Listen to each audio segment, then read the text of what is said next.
ഈ പോഡ്കാസ്റ്റിൽ എൻ്റെ മുന്നിലിരിക്കുന്ന വ്യക്തിയെ ഞാൻ മലയാളികൾക്ക് പരിചയപ്പെടുത്തേണ്ട കാര്യമില്ല. പക്ഷെ എന്നെ ഞാൻ പരിചയപ്പെടുത്താം. ഞാൻ Vijay സ്റ്റാജൻ. V-Guard, the name you can trust. ആ ഒരു ട്രസ്റ്റ്, ജനങ്ങളുടെ ട്രസ്റ്റിൽ V-Guard ഇന്ന് 6000 കോടിയിൽ കൂടുതൽ വിറ്റുവരവിൽ നിൽക്കുന്നു. കൂടാതെ മറ്റ് സംരംഭങ്ങൾ, വണ്ടർല, വീഗാലാൻഡ് ഡെവലപ്പേഴ്സ്, അങ്ങനെ മറ്റു പല സംരംഭങ്ങളായിട്ട് പടർന്ന് പന്തലിച്ച ശ്രീ കൊച്ചൗസർ ചിറ്റിലപ്പള്ളിയാണ് എൻ്റെ മുമ്പിൽ ഇരിക്കുന്നത്. ഞാൻ അതിൽ വളരെ ഭാഗ്യവാനാണ്. ഈ പോഡ്കാസ്റ്റിൽ വരുന്ന ഒരു വലിയ മീനാണ് അദ്ദേഹം. ഓക്കെ, ഒരു തിമിംഗലം. സാറിനെ കുറിച്ചിട്ട് ഒരുവിധം എല്ലാം തുറന്ന പുസ്തകമാണ്.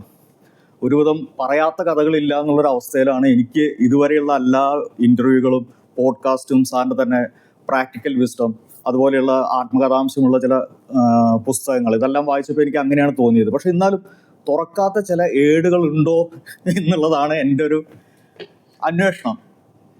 തുറക്കാത്ത ഏടുകൾ അധികം കാണില്ല. കാരണം ഞാൻ ഈ ഫീൽഡിലേക്ക് വന്നിട്ട് 49 വർഷവും കഴിഞ്ഞു. അപ്പോൾ പല ഘട്ടങ്ങളിലായിട്ട് പലരും ഇൻ്റർവ്യൂ ചെയ്തിട്ടും അല്ലെങ്കിൽ ഈ നേരത്തെ പറഞ്ഞ മാതിരി ആർട്ടിക്കിളായിട്ടും ബുക്കായിട്ടും എനിക്ക് പറയാനുള്ളതും നാട്ടുകാർക്ക് ചോദിക്കാനുള്ളതൊക്കെ ചോദിച്ചു കഴിഞ്ഞിട്ടുണ്ട്.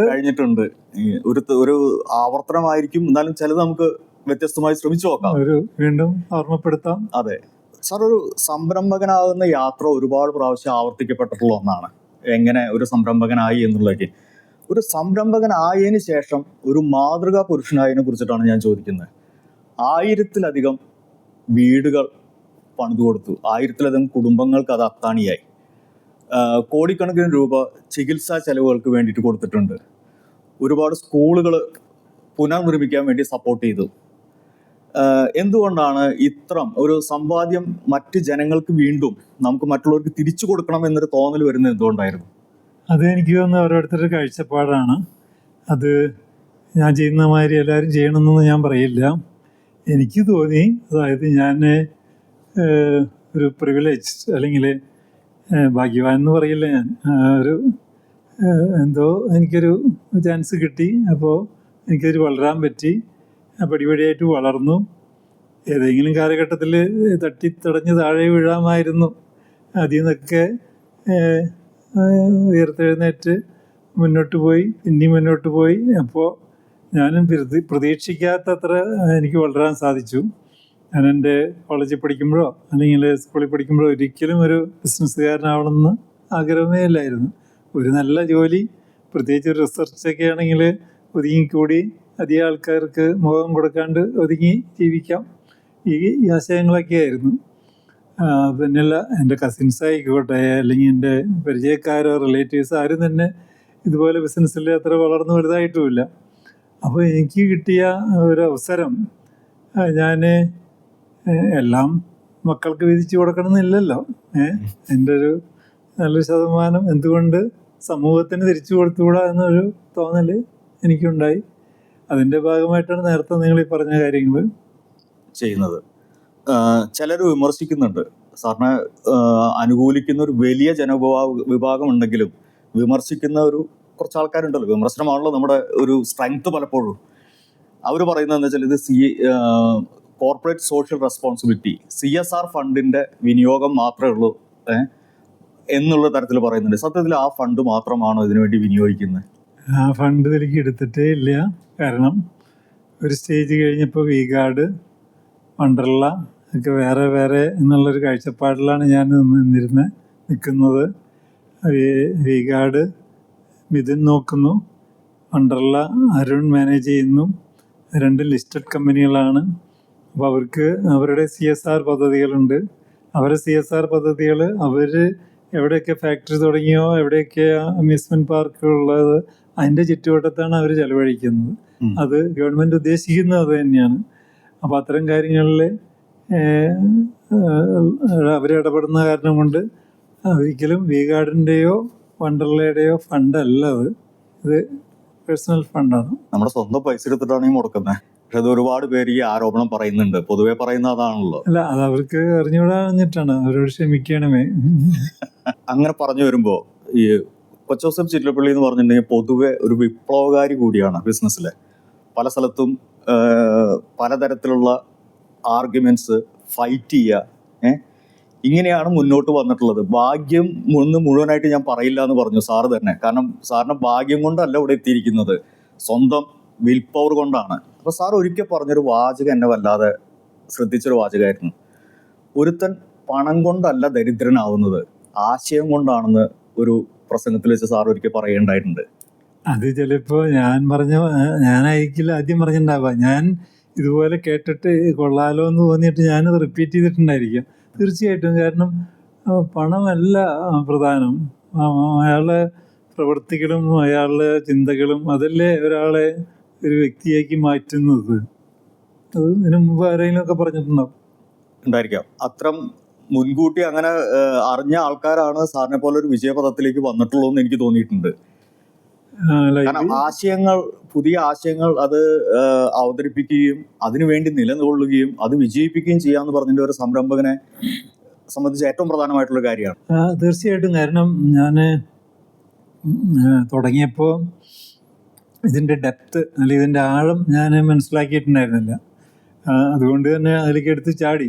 പിന്നെ എനിക്ക് മനസ്സിലായി, ഇതിൽ പിടിച്ചു നിൽക്കണമെങ്കിൽ തീർച്ചയായിട്ടും പുതിയ പുതിയ ആശയങ്ങൾ വേണം, പുതിയ പുതിയ മാറ്റങ്ങൾ വേണം, കാലത്തിനനുസരിച്ച് മാറണം, പിന്നെ അവസരത്തിനനുസരിച്ച് കരുക്കൾ നീക്കണം. നമ്മൾ ചെസ്സ് കളിക്കില്ലേ, അതേമാതിരി മറ്റാൾ എന്ത് മൂവ് നടത്തി അതിന് എഗൻസ്റ്റായിട്ട് വേണം നമ്മൾ മുന്നോട്ട് പോകാനായിട്ട്. അപ്പോൾ അത്തരത്തിലുള്ള പല സിറ്റുവേഷൻ ഉണ്ടാവും. അപ്പോൾ അതൊക്കെ ഞാൻ പയ്യെ പയ്യെ പഠിച്ചെടുത്തതാണ്. കാരണം പല പ്രതിസന്ധികളൊക്കെ വരുമ്പോൾ, അതിപ്പോൾ തൊഴിലാളി പ്രശ്നം ഉണ്ടായിട്ടുണ്ട്, പിന്നെ ഇതേപോലെ പ്രോഡക്റ്റിലും ഈ പറഞ്ഞ മാതിരി ചില ചില വെല്ലുവിളികളൊക്കെ ഉണ്ടായിട്ടുണ്ട്. അങ്ങനെ ഒരു പ്രതിസന്ധി വരുമ്പോഴാണ് നമ്മൾ ഉയർത്തെഴുന്നേൽക്കേണ്ടതെന്ന് എനിക്ക് തോന്നുന്നു. കാരണം പ്രതിസന്ധികൾ വരുമ്പോൾ പലരും അയ്യോ എനിക്ക് ഭാഗ്യക്കേടാണ്, എനിക്ക് അങ്ങനെ വന്നില്ലേ ഇങ്ങനെ വന്നില്ലേ, അവർ ആ പ്രതിസന്ധികളെ കുറ്റം പറയാൻ തുടങ്ങും. ഞാൻ പറയും അതല്ല വേണ്ടത്, അത് ധൈര്യപൂർവ്വം നേരിട്ട് അതിനെ മറികടക്കുന്നവരാണ് ജീവിതത്തിൽ വിജയം വരിച്ചിട്ടുള്ളത്. എൻ്റെ കാര്യത്തിൽ മാത്രമല്ലല്ലോ, എത്രയോ എക്സാമ്പിളുകളുണ്ട്. പക്ഷേ ദൗർഭാഗ്യകരമായിട്ടുള്ളൊരു കാര്യം ഇപ്പോൾ നടക്കുന്നത് എന്താണെന്ന് വെച്ചാൽ, പല ധനികരും ഒരു പ്രതിസന്ധി വരുമ്പോൾ സ്വയം ഹത്യ വരെ ചെയ്യുന്നൊരവസ്ഥ നമ്മുടെ അവിടെ ഉണ്ടായിട്ടുണ്ട്. ഇപ്പോൾ ഈ അടുത്ത് വരെ അങ്ങനെ ഒരു സംഭവം മലയാളിയായിട്ടുള്ളൊരു സംരംഭകന്റെ കാര്യത്തിലുണ്ടായി. ഒരു പക്ഷേ അതൊക്കെ ഒരു ചെറിയ സമയം കൊണ്ട് കറക്റ്റ് ചെയ്യാവുന്നതോ, അല്ലെങ്കിൽ ഇപ്പോൾ സാറൊക്കെ ഫൈറ്റ് ചെയ്ത പോലെ ഫൈറ്റ് ചെയ്യുകയാണെങ്കിൽ തിരിച്ചു വരാവുന്നതായിട്ടുള്ള കാര്യങ്ങളായിരിക്കാം. ഞാൻ പറയും, നമുക്ക് കൊക്കിൽ ഒതുങ്ങിയത് കത്താവൂന്ന് പറയാറുണ്ട് പണ്ടത്തെ ആൾക്കാർ. അതില്ലെങ്കിൽ തന്നെ നമുക്ക് വലിയ വലിയ ആശയങ്ങൾ വേണം, വലിയ വലിയ എംബിഷൻസ് വേണം, വലിയ വലിയ പ്രതീക്ഷകൾ വേണം. പക്ഷെ അതോടൊപ്പം തന്നെ നേരത്തെ പറഞ്ഞ മാതിരി വാട്ട് നെക്സ്റ്റ് എന്നൊക്കെ വേണം. എന്നിരുന്നാൽ തന്നെ ആക്ച്വലി ഞാനൊക്കെ പടിപടിയായിട്ടാണ് വളർന്നത്. അല്ലാതെ 1 വെച്ചാൽ 2, 2 വെച്ചാൽ 4, വെയ് രാജ വെയ് എന്നുള്ള അങ്ങനത്തെ കിലുക്കി കുത്ത് ഞാൻ നടത്താറില്ല. ഞാനൊരു കാൽക്കുലേറ്റർ റിസ്ക് എടുക്കുന്ന ആളാണ്, അത് ഞാൻ എടുക്കാൻ തയ്യാറാണ്. അല്ലാതെ ഞാൻ ചിലരുണ്ട് ഭയങ്കര ഹൈപ്പർ ആക്റ്റീവ് ആയിട്ടുള്ളവർ, അവർ അതിൽ കയറി പിടിച്ചു നോക്കും, ഇതിൽ കയറി പിടിച്ചു നോക്കും. അപ്പോൾ നമ്മൾ വിചാരിക്കും ഇയാൾ എന്തിനാണ് ഈ പാടുപെടുന്നത്, ഇയാൾ എന്തിനാണ് എന്താ പറയുക സ്വന്തം ജീവിതം തന്നെ വെച്ച് ഇതിലേക്കൊക്കെ എടുത്ത് ചാടുന്നതെന്ന് എനിക്ക് പോവാറുണ്ട്. അപ്പം അങ്ങനെ ഹൈപ്പർ ആക്റ്റീവ് ആയിട്ടുള്ള ഒരാളല്ല ഞാൻ. അതുകൊണ്ട് തന്നെ എനിക്ക് ഒരു കാല് എപ്പോഴും നിലത്ത് ചവിട്ടിയിട്ട് ആണ് അഭ്യാസങ്ങളുള്ളൂ. അത് സാറ് പ്രാക്ടിക്കൽ വിസ്ഡം എന്നുള്ള പുസ്തകത്തിൽ പറഞ്ഞിരിക്കുന്നൊരു വാചകമുണ്ട്, സ്പെക്കുലേഷൻ ഏറ്റവും കൂടുതൽ ശ്രദ്ധിക്കേണ്ട ഒന്നാണ്. അത് നമ്മളെ മോഹിപ്പിക്കും, പക്ഷെ നമ്മളെ അപകടത്തിലേക്ക് കൊണ്ടുപോകും. അപ്പോൾ കാരണം നമുക്ക് വിചാരിക്കും, അതായത് നേരത്തെ പറഞ്ഞ മാതിരി അങ്ങനെ ചെയ്താൽ ഇങ്ങനെ കിട്ടുമല്ലോ, അങ്ങനെ ചെയ്താൽ അങ്ങനെ ആവാലോ. ശരി, അങ്ങനെ ആർക്കെങ്കിലും ഒരാൾക്ക് അങ്ങനെ ഗോൾ അടിച്ചിട്ടുണ്ടാവാം, അല്ലെങ്കിൽ ഒരു നേട്ടം കൊയ്തിട്ടുണ്ടാവാം. അത് നിങ്ങൾക്ക് ഇപ്പോൾ കിട്ടണമെന്നില്ല. ഇപ്പോൾ സാഹചര്യങ്ങൾ മാറാം. അപ്പോഴും നമുക്കൊരു എന്താ പറയുക, ഒരു സെക്കൻഡ് പ്ലാനും നമ്മുടെ കയ്യിൽ ഉണ്ടാവണം എന്നർത്ഥം. ഒരു കാൽക്കുലേറ്റഡ് റിസ്ക് ആയിരിക്കണം. കാരണം ഇപ്പോൾ പല ഘട്ടങ്ങളിൽ ഇപ്പോൾ കൊറോണ വന്നു. അപ്പോൾ കൊറോണയുടെ തൊട്ട് മുമ്പ് ആരെങ്കിലും കരുതിയോ കൊറോണ വന്നിട്ട് ഇതുപോലെയുള്ള കൺഫ്യൂഷനൊക്കെ ഉണ്ടാവും, ആകെ തകിടം മറിയുന്ന ആരെയും കരുതിയോ? ഇല്ലല്ലോ. പക്ഷെ വി-ഗാർഡ് ഗ്രൂപ്പ് അത് അതിജീവിച്ചല്ലോ. വി-ഗാർഡ് മാത്രമല്ല, എത്രയോ സ്റ്റേബിളായിട്ടുള്ള കമ്പനികൾ അതേസമയം കുറേ പേര് ഇല്ലാതായി. അപ്പോൾ അതേമാതിരി ഇപ്പോൾ ഫോർ എക്സാമ്പിൾ ഇപ്പോൾ ഈ അടുത്ത കാലത്ത് നമ്മൾ ആരും പ്രതീക്ഷിക്കാത്തൊരു യുദ്ധം, അതൊരു തട്ടിമുട്ടി ഓരോ വീട്ടുകാരനെയും ഓരോ കുടുംബത്തെയും അഫക്റ്റ് ചെയ്യുന്ന മാതിരിയായി. ഇപ്പോൾ നമ്മൾ ഡ്രൈവർ തന്നെ പറയുകയാണ്, സാറേ ചായക്ക് വരെ വില കൂടി, ഭക്ഷണത്തിന് വില കൂടി, അപ്പോൾ അല്ലെങ്കിൽ ഗ്യാസ് കിട്ടാനില്ല, അല്ലെങ്കിൽ അങ്ങനത്തെ പല പല ചെറിയ ചെറിയ ആൾക്കാർക്ക് ചെറിയ ചെറിയ പ്രശ്നം, വലിയ വലിയ ആൾക്കാർക്ക് വലിയ വലിയ പ്രശ്നം അതുവരെ ഉണ്ടായില്ലേ? ആരെങ്കിലും പ്രതീക്ഷിച്ചോ? തൃശ്ശൂർക്കാർക്ക് 4-5 പേർക്ക് എംബ്രാർ ഫ്ലൈറ്റ് ഒക്കെ ഉണ്ട്. കൊച്ചോ സാറിന് പറഞ്ഞാൽ വാങ്ങിക്കാവുന്നതാണ്. എന്തുകൊണ്ട് വാങ്ങിച്ചില്ല? എനിക്ക് അതിൻ്റെ ഒരു ആവശ്യം തോന്നിയിട്ടില്ല. കാരണം ഞാൻ എന്നെ ഇന്നിവിടെ കാണാം, നാളെ എന്നെ വേറെ രാജ്യത്ത് കാണാം, മറ്റന്നാൾ വേറെ രാജ്യത്ത് കാണാം, അങ്ങനെ ഓടി നടന്ന് പറന്ന് നടന്ന് ലോകം വെട്ടിപ്പിടിക്കാൻ ഞാനില്ലാന്ന്. കാരണം ഞാനെപ്പോഴും എൻ്റെ ആരോഗ്യം, എൻ്റെ മനസ്സമാധാനം, എൻ്റെ രാത്രി ഉറക്കം, അത് വിട്ടിട്ടുള്ളൊരു കളിയില്ല. ഇല്ല. പണ്ടും അങ്ങനെ തന്നെയായിരുന്നു. കാൽക്കുലേറ്റഡ് ആയിട്ടുള്ള അതുകൊണ്ട് തന്നെ എന്തുണ്ടായെന്നറിയോ, 49 വർഷമായി ഇപ്പോൾ ഇത് തുടങ്ങിയിട്ട്. ഒരുപാട് നാളായി. ഈ സമയം കൊണ്ട് എത്രയോ പേര് ഇവിടുന്ന് കയറി മുകളിലോട്ട് പോയിട്ടുള്ളവരുണ്ട്. അവരോട് എനിക്ക് അസൂയൊന്നുമില്ല. അവരത്രയും സ്പീഡിൽ മുന്നോട്ട് പോയിട്ടുള്ളവരാണ്. പക്ഷെ തലകുത്തി വീണവരും ഉണ്ട്. അതെ. ഒരിക്കൽ സാറ് പറഞ്ഞൊരു കാര്യം ഇതുപോലെ തന്നെ ഒരു രസകരമായിട്ടുള്ള സാധനമാണ്. അതായത് ആദ്യം വാങ്ങിച്ച ലാംബിയുടെ അത്ര എന്നെ എക്സൈറ്റ് ചെയ്യിപ്പിച്ചിട്ടില്ല പിന്നീട് വാങ്ങിച്ച ബെൻസ് എന്ന് പറഞ്ഞിട്ടുണ്ട്. അത് ശരിയാണ്. അത് കാരണം ഇപ്പം അന്ന് ഒരു സെക്കൻഡ് ഹാൻഡ് ലാംബി സ്കൂട്ടറിന് 3800 രൂപ കൊടുക്കണം. എനിക്കാണെങ്കിൽ മാസ ശമ്പളം വെറും 850 രൂപയാണ്. അതിൽ നിന്ന് മിച്ചം പിടിച്ച് പിന്നെ ബാക്കി അളിയൻ്റെ അടുത്ത് നിന്ന് കുറച്ച് കാശൊക്കെ മേടിച്ചിട്ടാണ് ആ സെക്കൻഡ് ഹാൻഡ് സ്കൂട്ടർ സ്വന്തമാക്കുന്നത്. മറ്റ് 2-3 ഗഡുക്കളായിട്ടാണ് അളിയന് പൈസ കൊടുത്ത് തീർത്തത്. ആ സമയത്തുള്ളൊരു ത്രില്ലുണ്ടല്ലോ, അതൊന്നും വേറെ തന്നെയാണ്. മറ്റത് നമ്മൾ ധാരാളം സൗകര്യമായി, ഒരു കാറായി, 2 കാറായി, പിന്നെ 3ാമത്തെ കാറൊക്കെ ആയിട്ടാണ് നമ്മൾ ബെൻസ് മേടിക്കുന്നത്. അപ്പോൾ ആ ഒരു ത്രില്ലില്ല. എനിക്ക് സത്യം പറഞ്ഞ പിള്ളേരൊക്കെ നിർബന്ധിച്ചാരനാണ് ഞാനത് മേടിച്ചത്. ഞാനൊരിക്കൽ കണ്ടിട്ടുണ്ട്, നമ്മുടെ കൊച്ചിൻ സ്റ്റേഡിയം, ജവഹർലാൽ നെഹ്റു സ്റ്റേഡിയത്തിൻ്റെ കൂടെ ഒരു ഹോണ്ട പ്രിയ ഓടിച്ചു പോകുന്ന സാറിനെ ഞാൻ കണ്ടിട്ടുണ്ട്. ഞാൻ ഒറ്റയ്ക്ക് ഓടിക്കുകയാണെങ്കിൽ ഞാൻ ഏറ്റവും ചെറിയ കാർ ഓടിക്കുള്ളൂ. കാരണം നമ്മുടെ നാട്ടിൽ പാർക്കിംഗ് ഭയങ്കര ബുദ്ധിമുട്ടാണ്. അപ്പോൾ പാർക്ക് ചെയ്തിട്ട് ഇപ്പോൾ റിവേഴ്സൊക്കെ എടുക്കുമ്പോൾ എനിക്ക് എന്തോ ഇപ്പോഴും ഇത്ര നാൾ കഴിഞ്ഞിട്ടും എനിക്ക് ഒരു പേടിയാണ്. കാരണം അയ്യോ റിവേഴ്സ് എടുത്തിട്ട് എന്തെങ്കിലും പ്രശ്നം ഉണ്ടാവോ, അപ്പോൾ ഉള്ളതിൽ ചെറുതായി പഠിക്കുള്ളൂ. അപ്പോൾ സാറിൻ്റെ പുസ്തകം പോലെ തന്നെയാണ് സാറിൻ്റെ ജീവിതം. പ്രാക്ടിക്കൽ വിസ്ഡമാണ് ഏറ്റവും കൂടുതൽ മുന്നോട്ട് നയിച്ചിട്ടുള്ളത്. തീർച്ചയായിട്ടും. കാരണം അതാണ് എന്നെ വിജയിപ്പിച്ചതും. നമ്മൾക്ക് വേണമെങ്കിൽ പറയും കൂടി ഫാസ്റ്റ് ട്രാക്കിൽ കൂടെ പോകാമായിരുന്നു. അപ്പോൾ ചിലപ്പോൾ ഇതിനേക്കാളും വലിയ നേട്ടങ്ങൾ കൊയ്യുമായിരുന്നു. എനിക്കത് വേണ്ടാന്നേ. കൊച്ചോ സാറ് പലപ്പോഴും തുറന്നു പറച്ചിലുകളുടെ ആളാണ്. അത് ഈ മറ്റുള്ളവർ എന്ത് വിചാരിക്കുന്നു, അല്ലെങ്കിൽ എന്നെക്കുറിച്ച് മറ്റുള്ളവർ എന്ത് കരുതും, അങ്ങനത്തെ ഒരു സംഭവമില്ല. അടുത്തിടെ ഒരു സംഭവം ഞാൻ വല്ലാതെ ഞെട്ടിപ്പോയൊരു കാര്യമാണ്.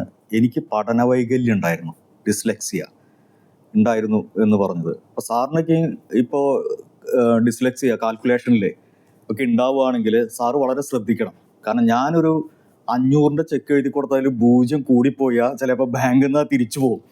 ബാങ്കിലുള്ള 500 രൂപ അവർ പിടിക്കുകയും ചെയ്യും. സാറിനെ സംബന്ധിച്ച് ഒരു 5 ലക്ഷത്തിൻ്റെ ചെക്കിൽ 2-3 0 കൂടിയാലും അത് പാസ്സായി പോകും. അപ്പോൾ ഞാൻ തമാശയായിട്ട് പറഞ്ഞതാണ്. എന്നിരുന്നാൽ പോലും ഇതൊരു തുറന്നു പറച്ചിലായിരുന്നു. ശരിക്കും പറഞ്ഞാൽ ഡിസ്ലെക്സിയുള്ള പല മാതാപിതാക്കളും പലപ്പോഴായിട്ട് അത് ഷെയർ ചെയ്ത് ഞാൻ കണ്ടിട്ടുണ്ട്. അവിടെ കൊണ്ട് അത് നിൽക്കുന്നില്ല. ഒരു പ്രവൃത്തി ഞങ്ങളെല്ലാവരും വളരെയധികം അത്ഭുതപ്പെടുത്തിയ ഒന്നായിരുന്നു. കാരണം ഡിസ്ലെക്സി ആയിട്ടുള്ള കുട്ടികൾ ഒരു സ്കൂളിൽ പലപ്പോഴും പലതരത്തിലുള്ള അവഹേളനങ്ങളും നേരിടാറുണ്ട്. എനിക്കൊക്കെ അറിയാവുന്ന കാര്യങ്ങളത്. പക്ഷെ സാർ അതിലൊരു ഇനീഷ്യേറ്റീവ് എടുത്തു. 200ഓളം അധ്യാപകരെ ഡിസ്ലെക്സിയായ കുട്ടികളെ എങ്ങനെ ട്രെയിൻ ചെയ്യണം എന്നുള്ളതിനെ കുറിച്ചിട്ട് ഒരു അവബോധനം, ഒരു കോഴ്സ് പോലെ കണ്ടക്ട് ചെയ്തിരുന്നു. അതൊന്നും പറയാമോ? അത്തരമൊരു ആക്ച്വലി എനിക്ക് ഡിസ്ലെക്സിയ ഉണ്ടായിരുന്നു എന്നുള്ളത് അറിഞ്ഞത് തന്നെ ഞാൻ സ്കൂളിൽ പഠിക്കുമ്പോഴോ കോളേജിൽ പഠിക്കുമ്പോഴോ ആ വാക്ക് കേട്ടിട്ടില്ല. അത് കഴിഞ്ഞ് എൻ്റെ മക്കൾ വളർന്ന് സ്കൂളിൽ ടീച്ചർമാരൊക്കെ ആയിട്ട് നിർത്താനൊക്കെ പറയുമ്പോഴാണ് ഇങ്ങനെ പഠന വൈകല്യെന്നും അതേമാതിരി നമ്പറുകൾ തെറ്റിക്കുന്ന കാര്യവും ബാക്കി തന്നെ എൻ്റെ 2 മക്കൾക്കും ആ പ്രശ്നം ഉണ്ടായില്ല. അതിനെപ്പറ്റിയൊക്കെ ഞാൻ മനസ്സിലാക്കുന്നത് അപ്പോഴാണ് ഞാൻ തിരിച്ചറിയുന്നത്, അയ്യോ എനിക്ക് അങ്ങനെയൊക്കെ ഉണ്ടായിരുന്നില്ലേ. കാരണം ഞാൻ എന്ത് എഴുതിയാലും തെറ്റും, സ്പെല്ലിങ് അപ്പം തെറ്റിയിട്ടുണ്ടാവും. എത്ര പരിചയമുള്ള അതാണെങ്കിലും അറിയാതെ തെറ്റിപ്പോവും. പിന്നെ ചുമ്മാ നമ്മളിപ്പോൾ ശരി 54 പെട്ടെന്ന് എഴുതിയാൽ ചിലപ്പോൾ അത് 45 മാറും. അങ്ങനെ അങ്ങനെ വെറുതെ ഞാൻ തലതിരിഞ്ഞു പോകും. ബി എഴുതുമ്പോൾ പി ആവും, പി എഴുതുമ്പോൾ ബി ആവും. അതേമാതിരി നേരത്തെ പറഞ്ഞ മാതിരി പൂജ്യത്തിൻ്റെ എണ്ണവും കൂടാം കുറയാം. അപ്പോൾ എനിക്കൊരു മെച്ചം കിട്ടി. ഞാൻ എപ്പോഴും ദോഷവശം എന്താണെന്ന് വെച്ചാൽ എനിക്ക് ക്വസ്റ്റ്യൻ പേപ്പർ ഒരിക്കലും കംപ്ലീറ്റ് ചെയ്യാൻ പറ്റാറില്ല എക്സാമിനേഷന്. കാരണം ഞാൻ വളരെ സൂക്ഷിച്ചൊക്കെ എഴുതിയതൊക്കെ ഒന്നുകൂടി വായിച്ചൊക്കെ വരുമ്പോഴേക്കും സമയം പോവും. അപ്പോൾ പക്ഷെ എഴുതിയതായിരിക്കും, കൃത്യമായിരിക്കും. അപ്പോൾ വീണ്ടും വിലയിരുത്തി പോകുന്ന കാരണം കൊണ്ട് ആ ഒരു ഹാബിറ്റ് വളർത്തിയെടുക്കാൻ പറ്റി. പിന്നെ പണ്ട് സാറുമാർ ഇത്തരം കാര്യങ്ങളൊക്കെ അടിയാണ്, അതായത് അല്ലാതെ വേറെ മാർഗമൊന്നുമില്ല. എനിക്കിപ്പോഴും ഓർമ്മയുണ്ട്, എന്നെ 7ാം ക്ലാസ്സിൽ മലയാളം സാറ് ബെഞ്ചിൻ്റെ മുകളിൽ കയറ്റി നിർത്തി. കാരണം എന്താണെന്ന് വെച്ച് കഴിഞ്ഞാൽ ഞാൻ എഴുതിയ മലയാളം മറ്റേ എസ്സേ അത് അങ്ങേർക്ക് പോലും വായിക്കാൻ പറ്റില്ല, കാരണം അത്രയും മോശമാണ് എൻ്റെ hand writing.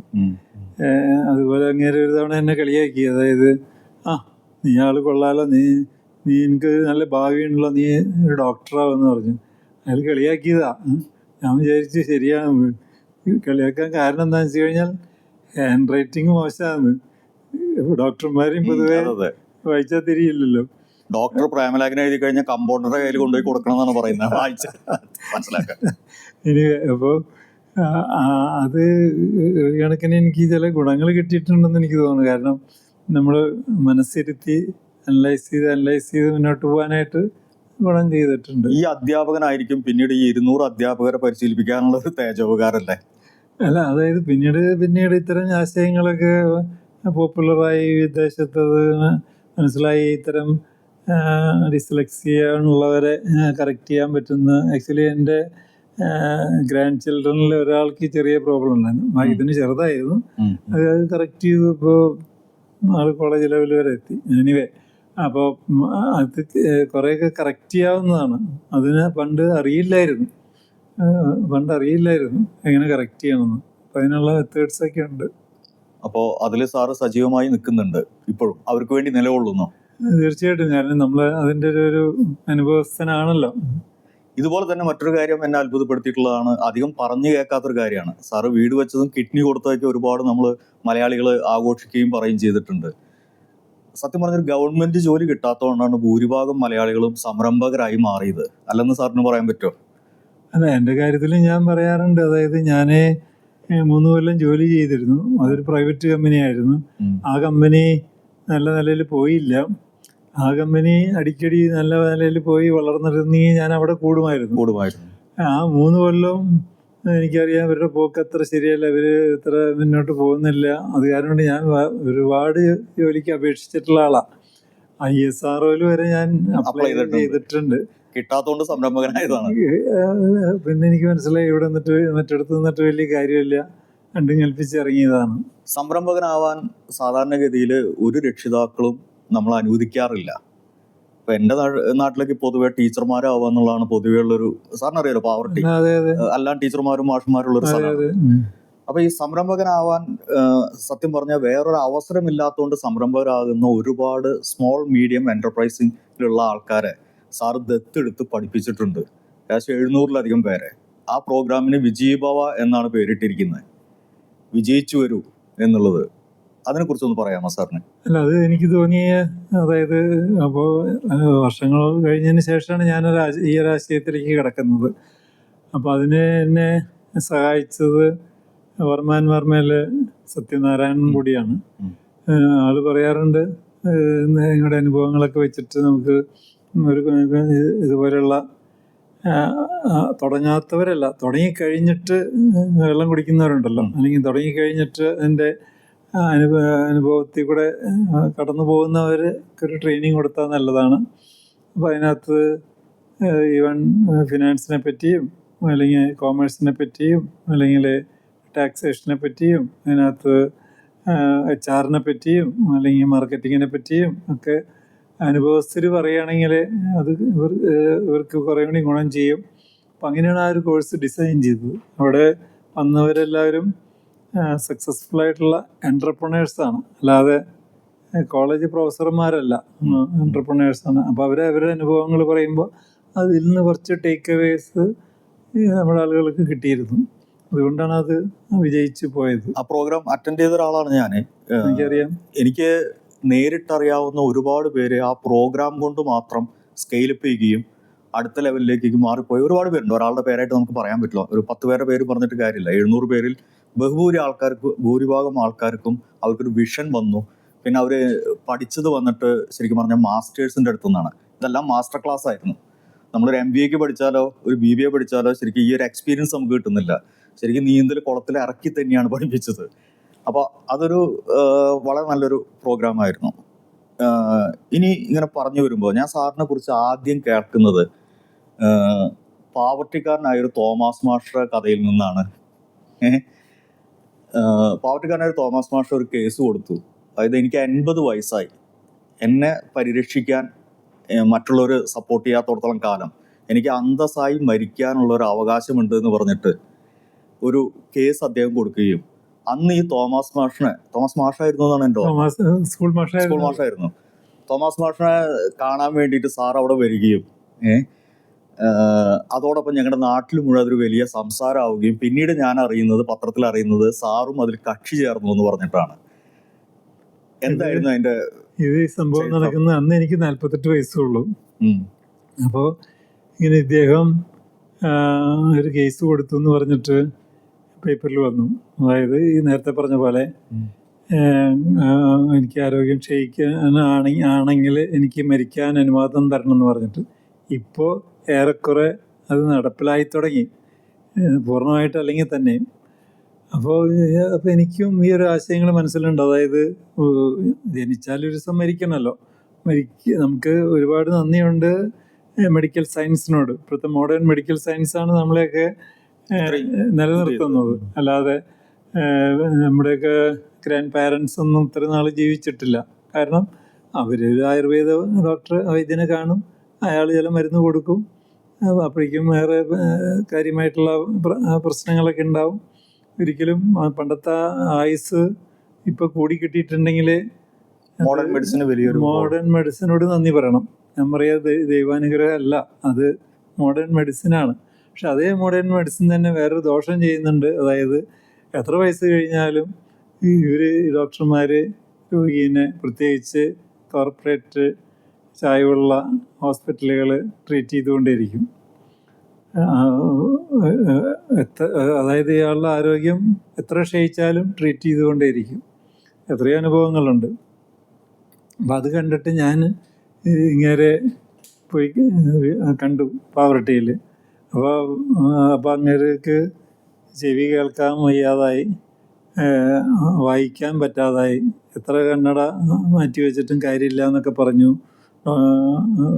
I specialist, nerves വീക്കായി. അപ്പോൾ ആളുടെ ആകെ കൂടി താല്പര്യം ബുക്ക് വായിക്കലും ന്യൂസ് പേപ്പർ വായിക്കലും എഴുത്തൊക്കെ ആയിരുന്നു. ഇത്രയും ഞാൻ നേരിട്ട് കണ്ടിട്ടുണ്ട്, എപ്പോഴും ഫ്രണ്ടിൽ അതാണ്. ദെൻ അപ്പോൾ ആളാണ് ഈ കേസ് കൊടുത്തത്. അപ്പോൾ എന്നിട്ട് എനിക്ക് അദ്ദേഹം ഒരു 5000 രൂപ എനിക്ക് എടുത്ത് തന്നിട്ട് പറഞ്ഞു, അവിടെ എറണാകുളത്ത് ഒരു വക്കീലുണ്ട്, അങ്ങേരാണ് എൻ്റെ കേസ് നടത്തണേ, അപ്പോൾ അത് അങ്ങേർക്ക് കൊടുക്കണം. ഒരു വിൻസെൻ്റ് പാനിയും കുളങ്ങര എന്ന് പറഞ്ഞിട്ട് അഡ്വക്കേറ്റ്. അപ്പോൾ ഞാൻ ഒക്കെ പൈസ മേടിച്ചിട്ട് ഈ അഡ്വക്കേറ്റിനെ വിളിച്ചു. അപ്പോൾ പറഞ്ഞു, അയ്യോ ഞാൻ പൈസയ്ക്ക് വേണ്ടി ചെയ്യണതല്ല, ഞാൻ അങ്ങേരുടെ ഒരു ആശയം മുന്നോട്ട് വെച്ചപ്പോൾ അത് ഞാൻ പറഞ്ഞു എനിക്ക് പൈസ തന്നിട്ടുണ്ട്, ഞാൻ താങ്കളുടെ കയ്യിൽ തരുന്നുണ്ട്, ഞാൻ അങ്ങേരെ വീട്ടിൽ പോയി അത് കൊടുത്തു. പക്ഷേ എന്താണെന്ന് വെച്ചാൽ പുള്ളിയുടെ കേസ് കോടതി തള്ളിക്കളഞ്ഞു. പുള്ളി അതിന് ശേഷം സൂയിസൈഡ് ചെയ്തു. എനിവേ പക്ഷെ ഇപ്പോൾ കാലം മാറി, 10-25 വർഷം കഴിഞ്ഞു. ഇപ്പോൾ ഇത്തരം ആശയങ്ങൾ സംസാരിച്ചു തുടങ്ങി. ഇപ്പോൾ നമുക്ക് ഒരു ലിവിങ് വില്ല് എഴുതി വയ്ക്കാം.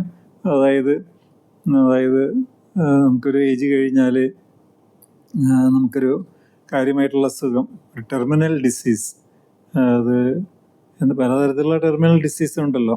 ഇപ്പോൾ ഒരു ക്യാൻസർ ആയിക്കോട്ടെ, അല്ലെങ്കിൽ രക്ഷയില്ലാത്ത തരം അസുഖങ്ങൾ വന്നാൽ എനിക്ക് ട്രീറ്റ്മെൻറ്റ് വേണ്ടാന്ന് പറഞ്ഞ് നമുക്ക് നേരത്തെ കുട്ടി എഴുതി വയ്ക്കുകയാണെങ്കിൽ ഡോക്ടർ അത് പാലിച്ചോളണമെന്ന് ഇപ്പോൾ കോടതി അംഗീകരിച്ചിട്ടുണ്ട്. അന്തസ്സോടെ ജീവിതം അവസാനിപ്പിക്കാൻ ജീവിതം.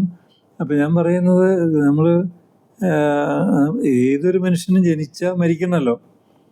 അപ്പോൾ അതിനകത്തൊരു തെറ്റുമില്ല. അത് ഒരു കണക്കിന് നല്ലതാണ്. വീട്ടുകാർക്ക് അല്ലെങ്കിൽ നമ്മുടെ വേണ്ടപ്പെട്ടവർക്ക് അവർക്കൊരു ആശ്വാസമാണ് അങ്ങനെയൊക്കെ എഴുതി വെച്ചാൽ. എനിക്ക് എത്രയോ പേരെ അറിയാം. അതായത് ഈ ഓർമ്മയില്ലാതെ കിടക്കുന്ന രോഗിയൊന്നും എഴുതി വെച്ചിട്ടില്ല. അപ്പോൾ മക്കളിങ്ങനെ വെള്ളം കുടിക്കുക. അതായത് ഡോക്ടർമാർ പറയണു അയാളുടെ ബ്രെയിൻ ഓപ്പറേറ്റ് ചെയ്യണമെന്ന്, അയാൾ കോമയിൽ കിടക്കുക. അപ്പോൾ മക്കൾക്ക് പേടി ബ്രെയിൻ ഓപ്പറേറ്റ് ചെയ്യണോ വേണ്ടേ എന്നുള്ളത്. വയസ്സാണെങ്കിൽ 10-80 കഴിഞ്ഞിട്ടുണ്ട്. എനിക്ക് തന്നെ അടുത്തൊരു അനുഭവം ഉണ്ടായി. എൻ്റെ ഒരു ക്ലോസ് റിലേറ്റീവ്, ഭാഗ്യത്തിന് ആൾ മരിച്ചു കിട്ടി ഹോസ്പിറ്റലിൽ വെച്ചിട്ട്.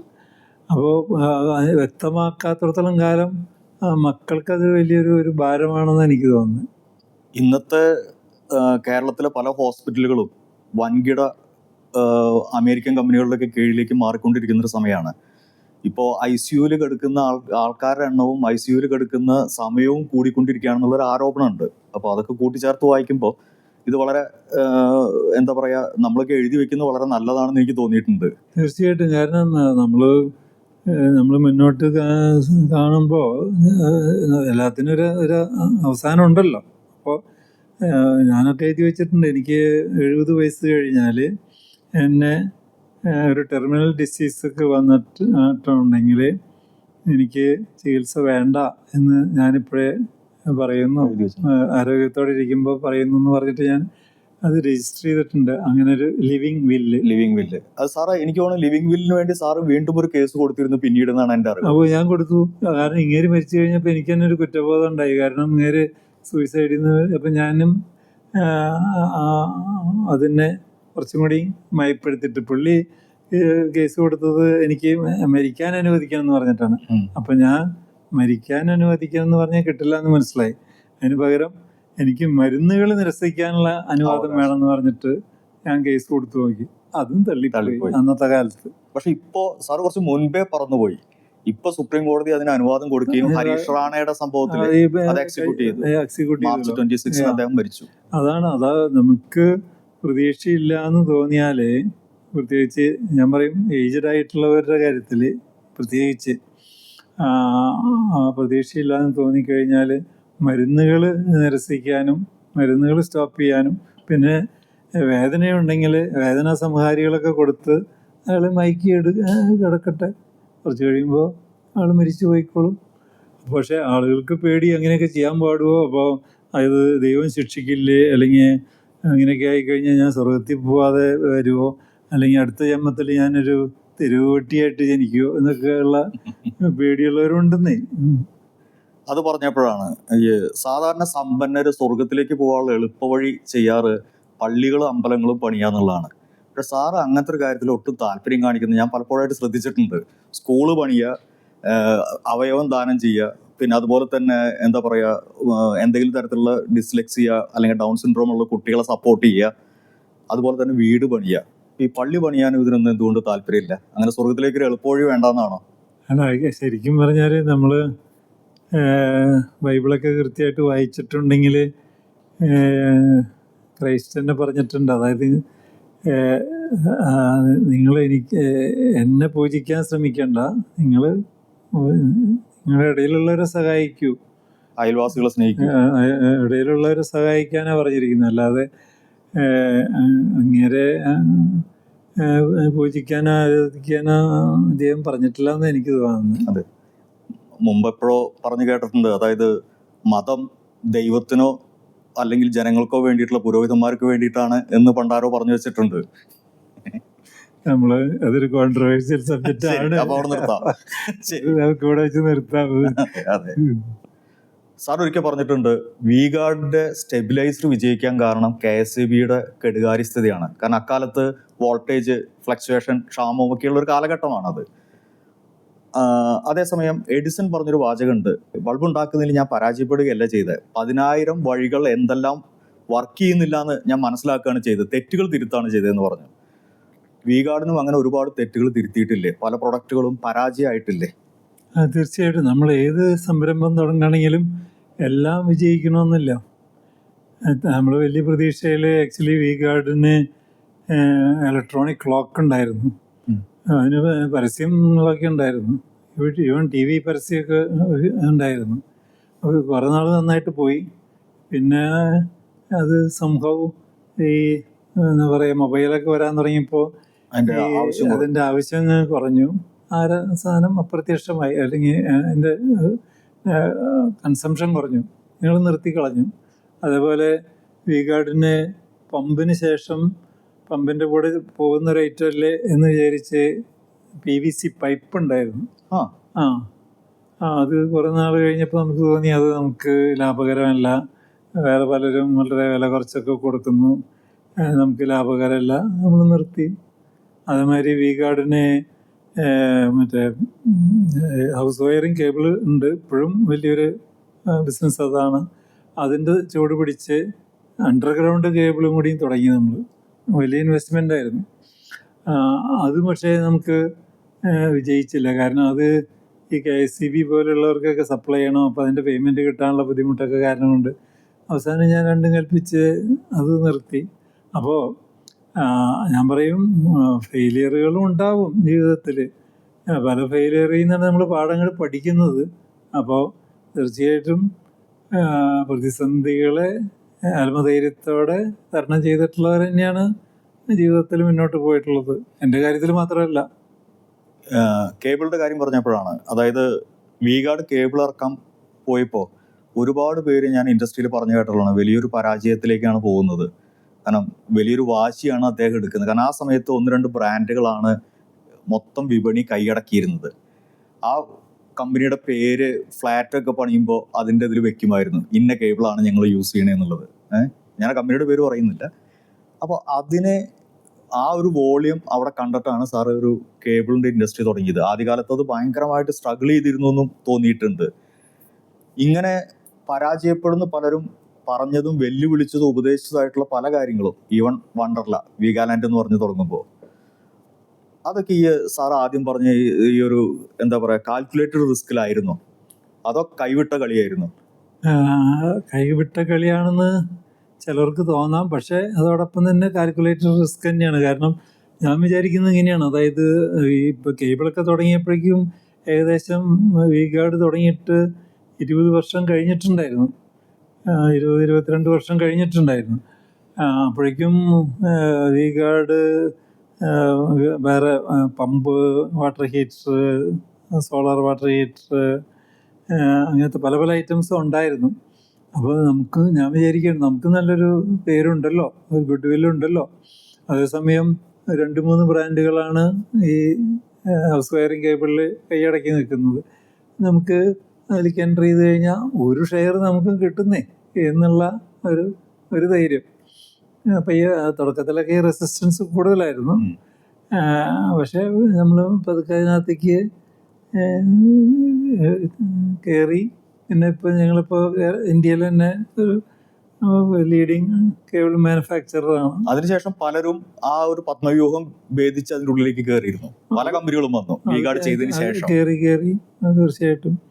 അല്ല, അപ്പോൾ റെസിസ്റ്റൻസുകളൊക്കെ ഉണ്ടാവുന്നേ. കാരണം പലരും മോണോപ്പൊളി ആയിട്ട് വെച്ചിരുന്ന കാര്യങ്ങളിൽ നമ്മൾ കയറിയാൽ നമുക്കും ഒരു സ്പേസ് കിട്ടും. പക്ഷേ ഞാൻ എപ്പോഴും പറയും, നമ്മൾ അനുകരിച്ചിട്ട് വെറുതെ കോപ്പി അടിച്ചിട്ട് തുടങ്ങിയിട്ട് കാര്യമില്ല, എന്തെങ്കിലും പ്രത്യേകത വേണം. അപ്പോൾ ആക്ച്വലി ഞങ്ങളാണ് ആദ്യമായിട്ട് 3 ലെയർ കോട്ടിങ് ചെയ്തിട്ട് കേബിൾ ഇറക്കിയത്, ഹൗസ് വയറിങ് കേബിൾ. അതാർക്കും അറിയില്ല. അതായത് 3 ലെയർ കോട്ടിങ് ഉണ്ടായിരുന്നു, ബാക്കിയുള്ളവർക്കൊക്കെ 2 ലെയർ കോട്ടിങ് ഉണ്ടായിരുന്നുള്ളൂ. അപ്പോൾ സേഫ്റ്റി കൂടുതലാണ്. സേഫ്റ്റി കുറച്ചുകൂടി കൂടുതലാണ്. അപ്പോൾ എന്തെങ്കിലും ഒരു പ്രത്യേകത, ഓഫ് കോഴ്സ് അതിന് കുറച്ച് ചിലവ് കൂടുതലായിരുന്നു. കാരണം ആ മെഷീൻ അവിടുന്ന് യൂറോപ്പിൽ നിന്ന് ഇമ്പോർട്ട് ചെയ്തതായിരുന്നു.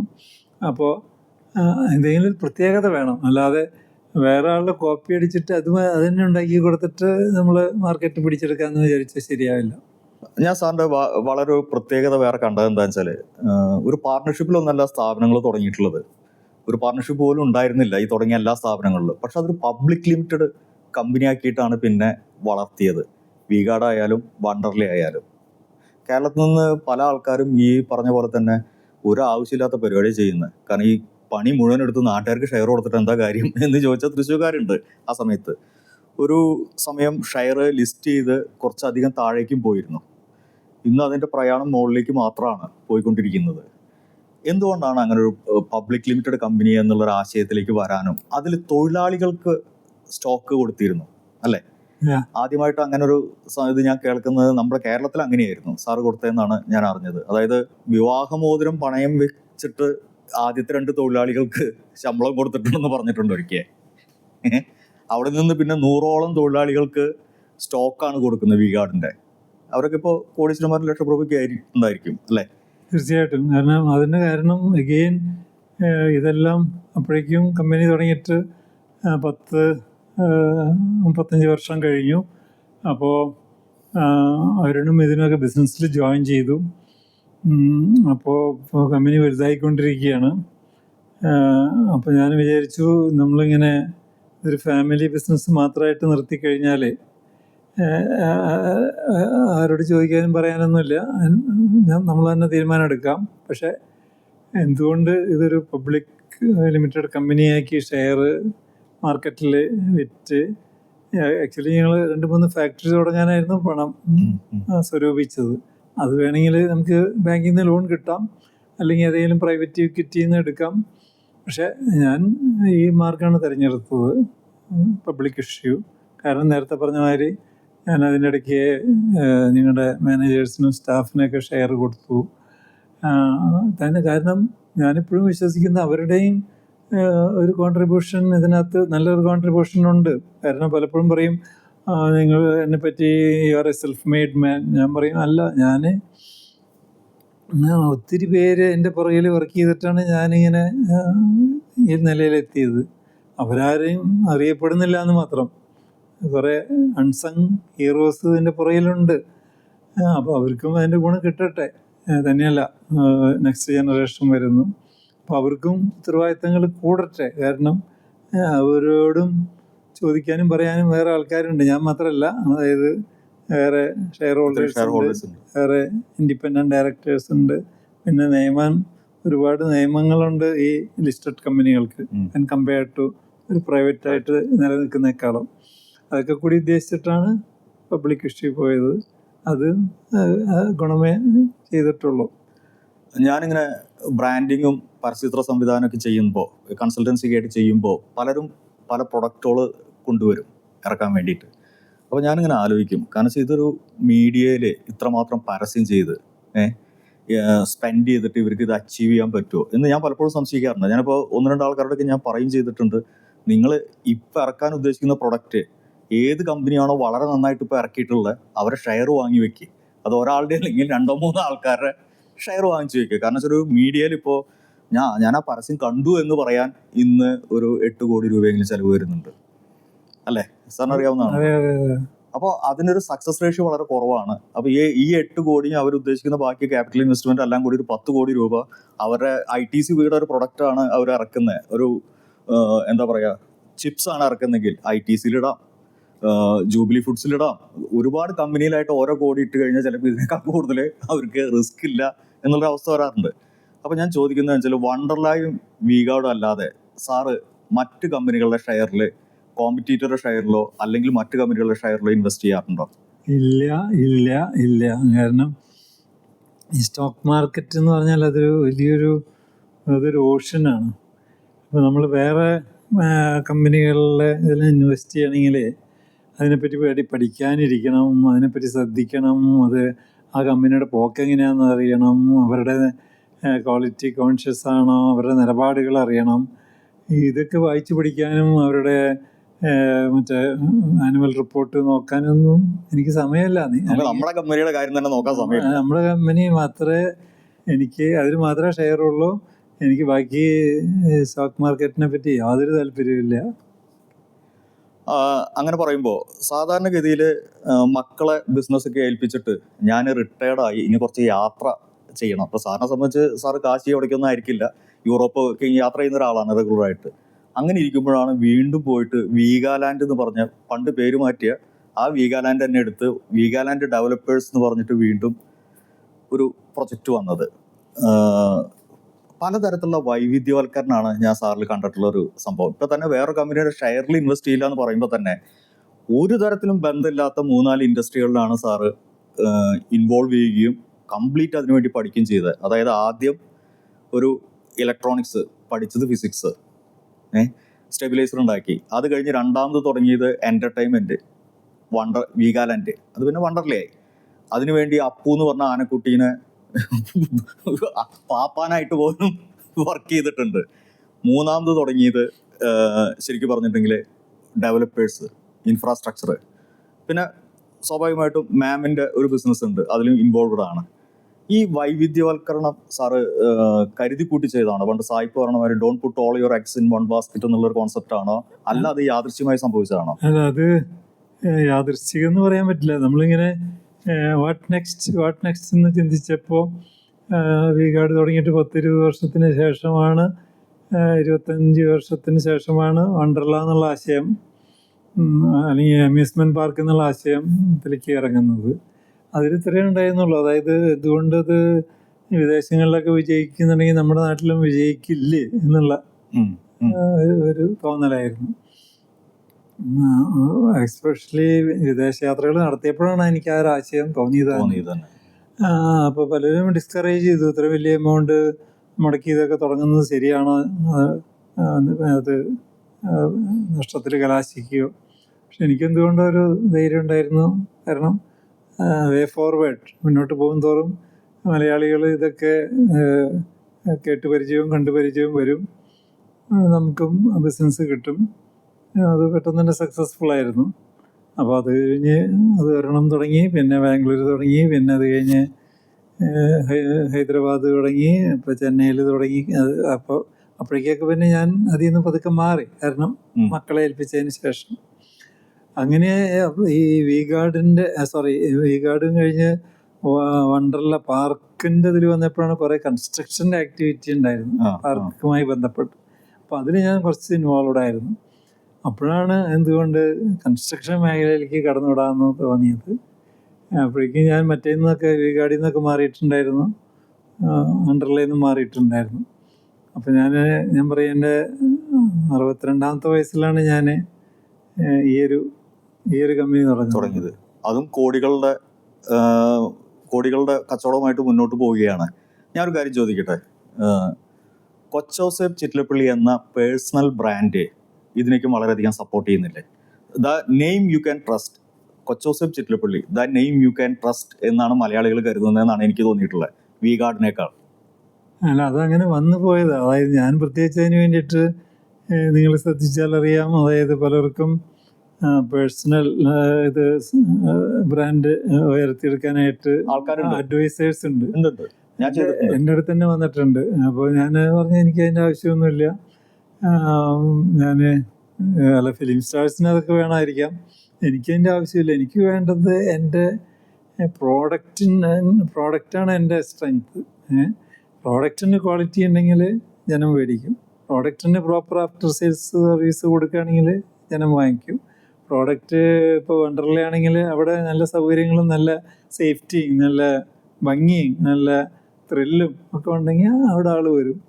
അപ്പോൾ അതിലാണ് ഞാൻ മുൻതൂക്കം കൊടുക്കുന്നത്. അല്ലാതെ ഞാനിപ്പോൾ ഒരിക്കലും അങ്ങനെ പ്രസംഗിച്ചിട്ട് നേടിയിട്ടുള്ള ആ ഒരു ഗുഡ് വില്ലല്ല എനിക്കുള്ളത്.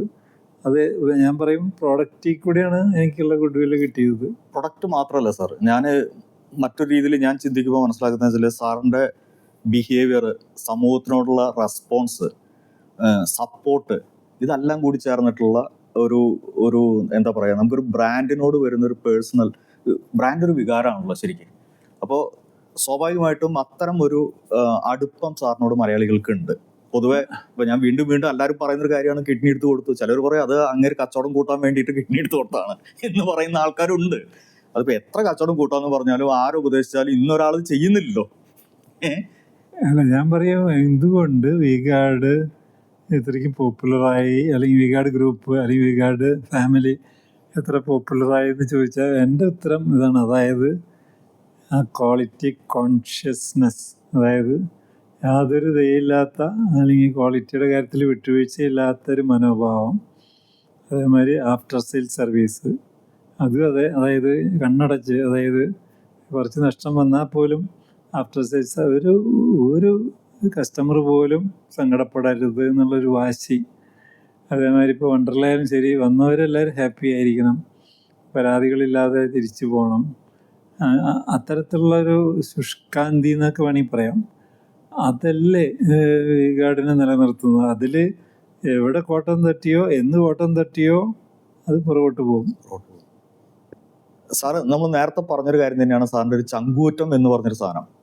പലപ്പോഴും സൗമ്യനായി കാണുന്ന ഈ മനുഷ്യന്റെ പിന്നിൽ ഒരു വല്ലാത്തൊരു ശക്തിയുള്ള ഒരു അഗ്രസീവായിട്ടുള്ള ഒരു മനുഷ്യനുണ്ട് എന്ന് പലപ്പോഴും നമ്മൾ കണ്ടിട്ടുണ്ട്.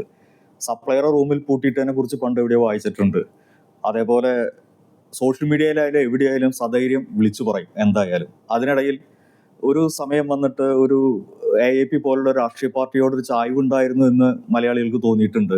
പിന്നീട് അത് മറ്റൊരു പാർട്ടിയിലേക്ക് അവരുടെ അഡ്വൈസറായിട്ട് വന്നു, പ്രചരണത്തിന് മുന്നിട്ടിറങ്ങി. ഇന്ന് തോന്നുന്നുണ്ടോ അത് പൊളിറ്റിക്സ് നമുക്ക് പറ്റുന്ന പണിയാണോ എന്നുള്ളത്?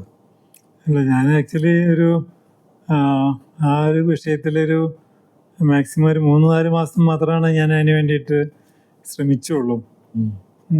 പൊളിറ്റിക്സ് നമുക്ക് പറ്റിയ പണിയല്ല എന്നാണ് എനിക്ക് അന്നേ മനസ്സിലായി. കാരണം നമ്മൾ ഏതൊരു കാര്യത്തിലേക്ക് ഇറങ്ങുമ്പോൾ അതിന് നമ്മുടെ ഫുൾ സമയവും നമ്മുടെ ചിന്തകളും അതിലേക്ക് വേണ്ടിയിട്ട് ചെലവഴിക്കണം. അല്ലാതെ അത് പൊളിറ്റിക്സ് ഒരു പാർട്ട് ടൈമായിട്ട് കൊണ്ട് നടക്കാൻ പറ്റുന്നൊരു കാര്യമല്ല, പ്രത്യേകിച്ച് ഇന്ത്യ പോലുള്ള രാജ്യങ്ങളിൽ. അല്ലെങ്കിൽ നിങ്ങളൊരു അഡ്വക്കേറ്റൊക്കെ ആണെങ്കിൽ അത് ചിലപ്പോൾ വേണമെങ്കിൽ കൊണ്ട് നടക്കാൻ പറ്റുമായിരിക്കും. ഒരു ബിസിനസ്സുകാരന് ഫുൾ ടൈം പൊളിറ്റിക്സിൽ നിൽക്കാനായിട്ട് ബുദ്ധിമുട്ടാണെന്ന് എനിക്ക് തോന്നി. ഞാൻ വേഗമായിരുന്നു മാറുകയാണ് ഉണ്ടായത്. ആശയപരമായിട്ടും മുന്നോട്ട് പോകാൻ പറ്റില്ല എന്നുള്ളൊരു സാഹചര്യം വന്നിട്ടുണ്ടോ? അല്ല, അതും അതിൻ്റെ ഒരു വിഷയം തന്നെയാണ്. കാരണം നമ്മുടെ ചില ആശയങ്ങൾ നടപ്പിലാവാതെ വരുമ്പോൾ നമ്മൾ പതുക്കെ ഏത് സംഗതിയിൽ നിന്ന് മാറിക്കളയല്ലോ. അതൊരു കാൽക്കുലേറ്റഡ് റിസ്കിൽ നമ്മൾ പോകുള്ളൂ. അതെ, തീർച്ചയായിട്ടും. ശരി, പല ബിസിനസ്സുകാരായിട്ട് സംസാരിക്കുമ്പോൾ ഇങ്ങനെ ഒഴുക്കിൽ പറഞ്ഞു പോകാറുണ്ട്, ഞങ്ങളിങ്ങനെ പണമുണ്ടാക്കി ബിസിനസ് കുറെ ചെയ്തു, പക്ഷെ ഞങ്ങൾക്ക് കുടുംബം അതുണ്ടായില്ല പ്രോപ്പറായിട്ട്, അല്ലെങ്കിൽ അവരുടെ സപ്പോർട്ട് ഉണ്ടായില്ല. പലപ്പോഴും വളരെ പ്രശസ്തരായിട്ടുള്ള ബിസിനസ്സുകാരുടെ മക്കള് ശരിക്കും പറഞ്ഞിട്ടുണ്ടെങ്കിൽ ഇതിൻ്റെ ഒരു ഇത്തിൽ കണ്ണികളായിട്ട് മാറുന്നൊരു സാഹചര്യങ്ങൾ പലപ്പോഴും കണ്ടിട്ടുണ്ട്. സാറും കണ്ടിട്ടുണ്ടായിരിക്കും. സാറിന് എന്താണ് ഒരു ബിസിനസ്സുകാരനായിട്ട് ഇത്രയും അഗ്രസീവായിട്ട് ബിസിനസ് ചെയ്യുമ്പോൾ സാറിന് അങ്ങനെയുള്ള ബിസിനസ്സുകാരോട് പറയാനുള്ള ഒരു ഉപദേശം എന്താണ്? ഞാൻ ചെയ്ത കാര്യങ്ങൾ എനിക്ക് പറഞ്ഞു കൊടുക്കാൻ പറ്റുള്ളൂ. ഞാൻ ആക്ച്വലി ചെയ്തത്, ഇപ്പോൾ അരുണും ഇതിനൊക്കെ ബിസിനസ്സിൽ ജോയിൻ ചെയ്ത് വർഷങ്ങളായിട്ട് ഞാൻ അവരുടെ ഒപ്പം നിന്ന്, അല്ലെങ്കിൽ അവരെൻ്റെ ഒപ്പം നിന്ന് കാര്യങ്ങളൊക്കെ മനസ്സിലാക്കി കഴിഞ്ഞാൽ പതുക്കെ അവർ വേറെ ഞാൻ വേറെ എന്നുള്ള പോലെ പ്രവർത്തിക്കാൻ തുടങ്ങി. വി-ഗാർഡ് മിഥുൻ നോക്കുന്നു, വണ്ടർല അരുൺ നോക്കുന്നു. അതിനകത്തേക്ക് ഞാൻ ഇടപെടാൻ തയ്യാറല്ല. അത് നന്നായിട്ട് പോയാൽ നിനക്ക് നല്ലത്, ഇല്ലെങ്കിലും എനിക്ക് വിരോധമില്ല എന്നുള്ളൊരു അങ്ങനെ വിട്ടുകൊടുത്താൽ മാത്രമേ അവർക്കൊരു ഉത്തരവാദിത്വം വരുള്ളൂ. അത് ഗുണം ചെയ്തു എന്നാണ് എനിക്ക് തോന്നുന്നത്. കാരണം അപ്പോൾ അവർക്ക് ധാരാളം സ്പേസ് കിട്ടി. മറ്റേത് നമ്മൾ എന്തുണ്ടാന്ന് വെച്ച് കഴിഞ്ഞാൽ നമ്മൾ മക്കളെ കൂടെ നിർത്തുകയും ചെയ്യും. അത് കഴിഞ്ഞിട്ട് തീരുമാനങ്ങളൊക്കെ എടുക്കുന്നത് നമ്മൾ തന്നെയാണെങ്കിൽ അവർ ഒരു പപ്പറ്റ് പോലെ വെറുതെ കൂടെ നടക്കില്ല ഉണ്ടാവുള്ളൂ. അങ്ങനെ അത്തരക്കാരെയും നമ്മൾ കണ്ടിട്ടുണ്ട്. അപ്പോൾ ഒന്നാമത്തെ കാര്യം, മക്കൾ നമ്മുടെ കൂടെ ജോയിൻ ചെയ്യണമെങ്കിൽ തന്നെ നമ്മളെ ആറ്റിറ്റ്യൂഡ് നോക്കിയിട്ട് ഇപ്പോഴത്തെ കാലത്ത് പിള്ളേർ നമ്മുടെ കൂടെ ജോയിൻ ചെയ്യുള്ളൂ. കാരണം അല്ലെങ്കിൽ അവർക്ക് വേറെ മാർഗങ്ങളുണ്ട്, അല്ലെങ്കിൽ അവർക്ക് വേറെ വരുമാന മാർഗങ്ങളുണ്ട്, അവസരങ്ങളുണ്ട്. എൻ്റെയൊക്കെ പല പരിചയത്തിലുള്ളവർ നല്ല സൗകര്യത്തിൽ ബിസിനസ്സൊക്കെ ചെയ്യുന്നവർ പരാതി, മക്കളൊക്കെ വേറെ ജോലി കിട്ടി അവർ നാട് വിട്ടു എന്നൊക്കെ പറയുന്നു. ഞാൻ പറയും, എന്തുകൊണ്ട് എൻ്റെ മക്കൾ എൻ്റെ കൂടെ നിന്നു എന്നുള്ളത് അവരോട് ചോദിക്കണം. അപ്പോൾ തീർച്ചയായിട്ടും നമ്മളുടെ പ്രവൃത്തികളും അതിനകത്തൊരു ഒരു ഒരു ഒരു കാരണമാണ്. ഇത്ര അഗ്രസീവായിട്ടുള്ള സാറ് എന്തിനെങ്കിലും ഭയപ്പെടുന്നുണ്ടോ? പൊതുവേ എനിക്ക് അങ്ങനെ ഒന്നിനോടും ഒരു ഭയമില്ലാത്ത ഒരാളാണ്. കാരണം നമ്മൾ എന്തിനു ഭയപ്പെടണം? അതായത് നമ്മൾ ചെയ്യുന്ന കാര്യങ്ങൾ നേർവഴിക്കാണെങ്കിൽ നമ്മൾ ആരെയും ഭയപ്പെടേണ്ട കാര്യമില്ലല്ലോ. കാര്യം പറഞ്ഞാൽ പോലെ അതിനൊരു അവസരം ഉണ്ടാക്കില്ല. ഇല്ല, കാരണം നമ്മളങ്ങനെ ആരായിട്ടും കൊമ്പ് കോർക്കാനായിട്ട് നമുക്ക് താല്പര്യമില്ലാന്നേ. കാരണം കോർക്കുന്നത് സാഹചര്യങ്ങൾ ഉണ്ടാവാറുണ്ട്, എന്നാലും ഭയവുമില്ല. കൊമ്പ് കോർക്കേണ്ടി വന്നാൽ കോർത്തിട്ടുമുണ്ട്.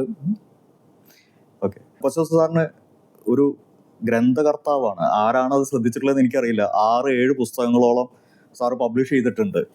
അതിൽ എനിക്ക് ഭയങ്കരമായിട്ട് ഇഷ്ടപ്പെട്ട 2-3 പുസ്തകങ്ങളുണ്ട്. ഒന്ന് പ്രാക്ടിക്കൽ വിസ്ഡം 1-2, പിന്നെ അദ്ദേഹത്തിൻ്റെ തന്നെ ആത്മകഥാംശങ്ങൾ വരുന്ന പുസ്തകങ്ങളുണ്ട്, 2 വരുന്നുണ്ട് അത്. അപ്പോൾ അത് വെച്ചിട്ട് ഞാൻ കൊച്ചൗസേപ്പ് ചിറ്റിലപ്പള്ളിയുടെ 10 പ്രമാണങ്ങൾ എന്ന് പറഞ്ഞ പ്രമാണങ്ങൾ കമ്പോസ് ചെയ്തിട്ടുണ്ട്. ഞാൻ ഓരോ പ്രമാണങ്ങൾ സാറിനോട് പറയും, സാർ അതിൻ്റെ ഡെഫിനിഷൻ, അത് എന്തുകൊണ്ട് അതിലേക്ക് എത്തി എന്നുള്ളത് സാർ പറയും. കൊച്ചൗസേപ്പ് ചിറ്റിലപ്പള്ളിയുടെ ആദ്യ പ്രമാണം ആരോഗ്യമാണ് നിക്ഷേപം. തീർച്ചയായിട്ടും നമുക്ക് ആരോഗ്യം വേണ്ടേ? ആരോഗ്യമല്ലേ എല്ലാത്തിൻ്റെ അടിസ്ഥാനം. ആരോഗ്യമില്ലാതെ എത്ര പണം സമ്പാദിച്ചിട്ട് എന്താ കാര്യം? അപ്പോൾ ആരോഗ്യം ശ്രദ്ധിച്ചില്ലെങ്കിൽ പണി കിട്ടുന്നേ. കാരണം നമുക്ക് എന്തൊക്കെ സൗകര്യങ്ങളുണ്ടെങ്കിലും ആരോഗ്യം നശിച്ചാൽ എന്ത് ചെയ്യാൻ പറ്റും? അടുത്തിടെ ജുൻജുൻവാല അദ്ദേഹം മരിക്കുന്നതിന് മുമ്പ് പറഞ്ഞൊരു സംഭവമാണ്. 50,000 കോടി അസറ്റ് ഉള്ളപ്പോഴാണ് അദ്ദേഹം പറഞ്ഞത്, ഞാൻ എൻ്റെ വെൽത്തിൽ ഇൻവെസ്റ്റ് ചെയ്തു, പക്ഷെ എൻ്റെ ഹെൽത്തിൽ ഞാൻ ഇൻവെസ്റ്റ് ചെയ്തില്ല. അല്ല, അങ്ങേരോട് എനിക്ക് സഹതാപമേ ഉള്ളൂ. ആള് നമ്മൾ പിരിഞ്ഞു പോയല്ലോ നമ്മുടെ ഇടയിൽ നിന്ന്. കാരണം ആള് തീരെ ആരോഗ്യം നോക്കിയിരുന്നില്ല എന്ന് എനിക്കൊക്കെ അറിയാമായിരുന്നു. അതേസമയം ആള് ഭയങ്കര ജീനിയസ് ആണ്. ആള് പണം ഉണ്ടാക്കുന്ന കാര്യത്തിൽ എന്നെക്കാളൊക്കെ 10 ഇരട്ടി ജീനിയസ് ആണ്. ഞാൻ സാറിന് ആദ്യം കാണുന്നത് ഒരു സ്ഥലത്ത്, ശരിക്കും ഷീല മാമിൻ്റെ V-സ്റ്റാറിൻ്റെ ഒരു ചെറിയൊരു കൊമേഴ്സ്യൽ വർക്കിന് വേണ്ടിയിട്ട് വന്നപ്പോഴാണ്, വീട്ടിൽ വന്നപ്പോഴാണ്. അപ്പോൾ ഞാൻ നോക്കിയപ്പോൾ സാർ ഒരു ക്യാരറ്റാണ് ബ്രേക്ക്ഫാസ്റ്റ് ആയിട്ട് കഴിക്കുന്നത്. ഞാനിങ്ങനെ ആലോചിച്ച്, ഈ കാശ് ഉണ്ടാക്കിയിട്ട് എന്ത് കാര്യം? ഞാൻ കാലത്ത് പെരുമ്പാവൂർ പോയിട്ട് മട്ടനും പുട്ടും കഴിച്ചിട്ടാണ് വന്നിരിക്കുന്നത്. അപ്പോൾ അന്നോട്ടെ ആരോഗ്യത്തിൽ ഭയങ്കര ശ്രദ്ധയാണ്. പിന്നെ കാണുന്നത് ഞാൻ ചിരി ക്ലബിൽ വെച്ചിട്ടാണ്.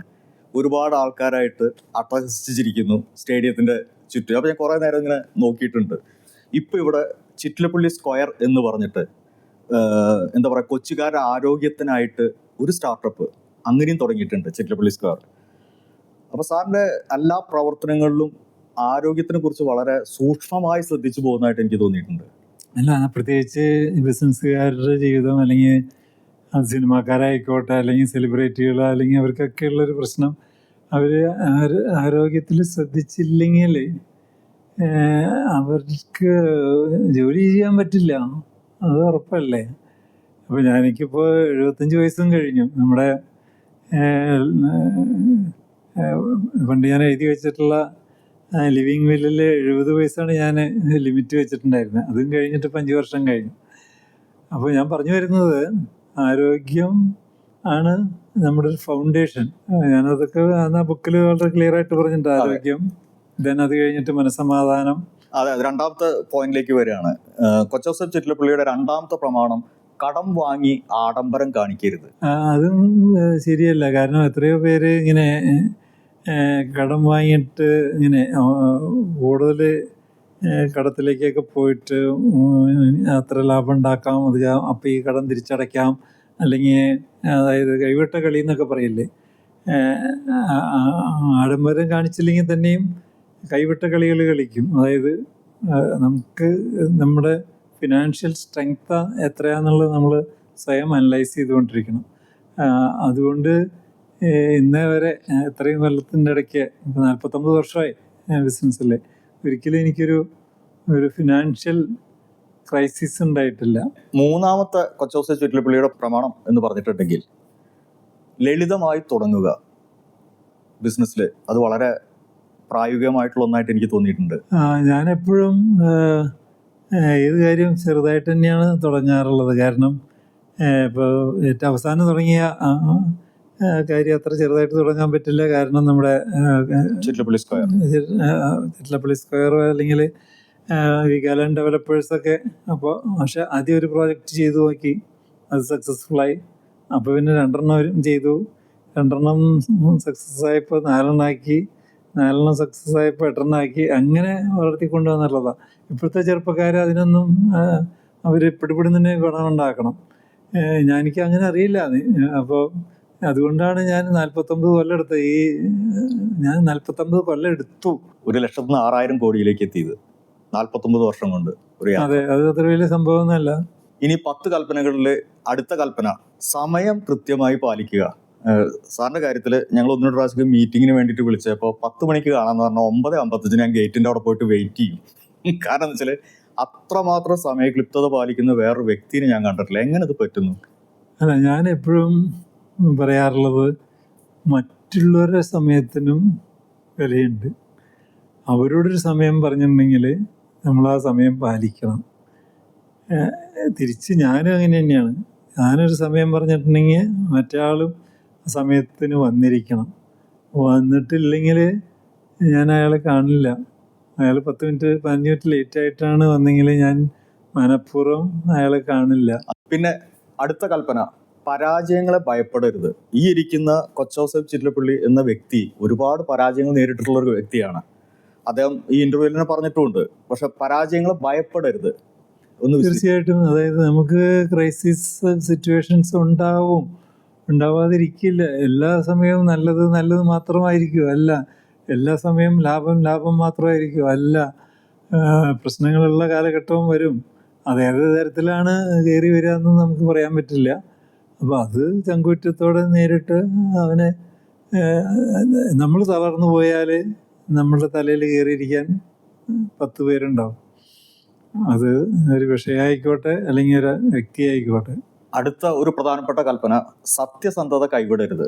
അത് അദ്ദേഹം ഗവൺമെന്റിലേക്ക് ടാക്സ് അടയ്ക്കുമ്പോഴേക്കും നമുക്ക് മനസ്സിലായതാണ്. അതുകൊണ്ടുള്ള ബെനിഫിറ്റ് എന്താണ്?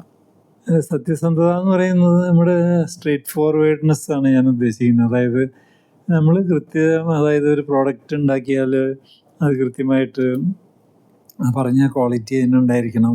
അപ്പോൾ ആ സ്പെസിഫിക്കേഷൻ അതിനുണ്ടായിരിക്കണം. അതിൻ്റെ ആ ക്വാളിറ്റിയിൽ വിട്ടുവീഴ്ച പാടില്ല. കാരണം ജനം പൈസ തന്നിട്ടല്ലേ നമ്മുടെ ഇന്ന് വാങ്ങിച്ചത്.